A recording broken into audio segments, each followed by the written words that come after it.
Hey everybody, how's it going? I hope you're having a lovely day. So yesterday I went over something that Canon did that I thought was particularly anti-consumer when it comes to being so petty that they will not sell a user a screw. And today I'd like to go over something that Nikon did because apparently this is the week where every camera company is competing to see who can be more of a bigger dick to their customers and, well, you tell me who you think is winning. This is a message from somebody that I received who is trying to sell a used lens on eBay. Now, on this channel for the last 10 years, I have consistently been trying to get people to sell on eBay less. I've done interviews with people who are selling on Amazon and eBay, like John Bumstead here, and again here, where we're talking about how these platforms are doing everything that they can to make it more difficult for third parties like us to be able to sell used or refurbished products.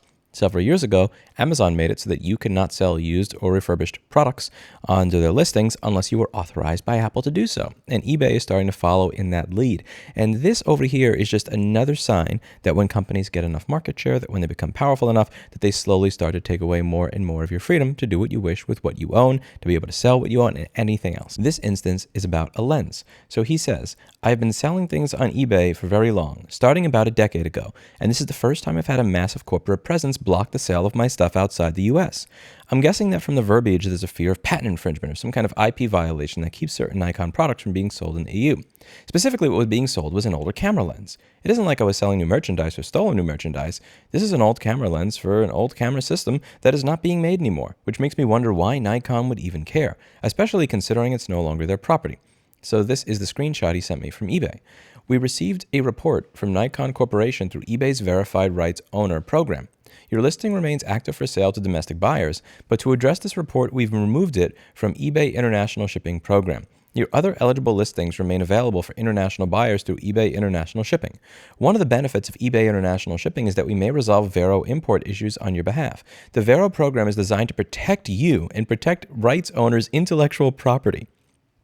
If you purchase something, if you buy a lens, and it is now used, why can't you then sell that lens to somebody in a different country without the rights owner's permission? But above all, it just really does come down to the question of whose lens is it? Why do you get to say what I get to do with my property after the sale? Why do you get, if we're talking about you were trying to sell like a sniper rifle or something, or an Abrams tank, I get it. Maybe there's some sort of restrictions on what it is you're allowed to do with what you own if you're selling it to a country where the laws are considerably different.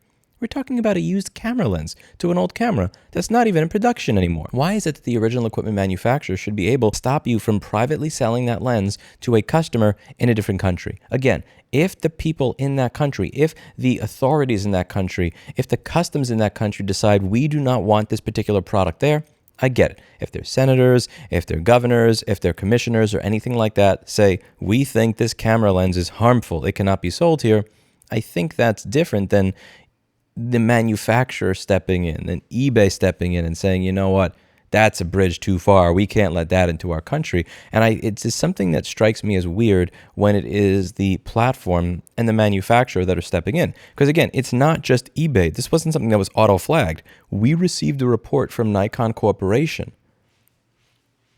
So they saw this listing and said, you know, this guy's trying to sell his own lens in another country?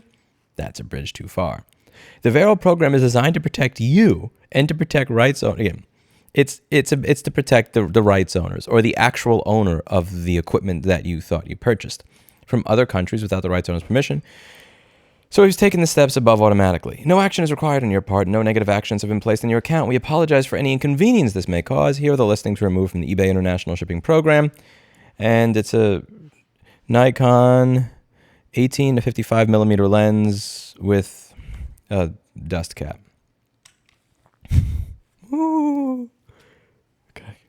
You never know what's going to happen if somebody in another country gets their hands on that. Now, I want to be clear that while I have a decent understanding of camera equipment from all the stuff that I bought for YouTube, and while I have a decent understanding of e-commerce from the time that I've spent running businesses over the last decade and a half, I'm not an expert when it comes to international camera reselling or anything like that. So maybe there's something that I'm missing. And if there's something that I'm missing that is incredibly, incredibly obvious, please do point out what a moron I am for missing it in the comment down below. To me, it's again, I can understand a country saying you can't import this specific thing. This thing has a specific tariff on it. But it's one of those things where I would really expect the people in that country who are the people running the country to be managing it, not a specific corporation saying, oh, you know what? I saw that you were selling something that I don't want you to sell here, so I'm going to stop you. There's something about that that just feels really weird. Like knowing that somebody at Nikon is paid to search eBay listings, figure out when you've posted something that they don't want you to sell in this area, and then stop you from selling it. There's something about that that's just, it just seems fundamentally anti-ownership. And I'll admit I'm not an expert when it comes to international sales of camera equipment. I internationally sell flux. I've internationally sold LP133 WP1 TJAs. I've internationally sold ISL 9239s, and I've internationally sold MacBook repair. I have not internationally sold cameras. It just seems weird. I'd be pissed. What right do you have to step in and say that I can't sell something that I own? Again, if the senator from that particular area, if the commissioner of that area, if the king of that area, whatever country it is, says, you can't bring this into my country, fine. The manufacturer? No offense, but you sold it to me. So up yours. You have no say in what I do with that or who I sell it to after you have already sold it to me. And if you think you do, go fuck yourself. That's it for today. And as always, I hope you learned something. Let me know what you think in the comments down below. Do you think this is something that is worth being aggravated about? Do you think that this is something that goes a step too far? Or do you think that this is completely normal and that this is how companies should behave? They should regularly look through listings on Craigslist and eBay and every single one, Facebook Marketplace, and anytime they see somebody selling a certain item outside of a certain country, they should say, no, that's not, can't happen here. Let me know what you think. That's it for today. And as always,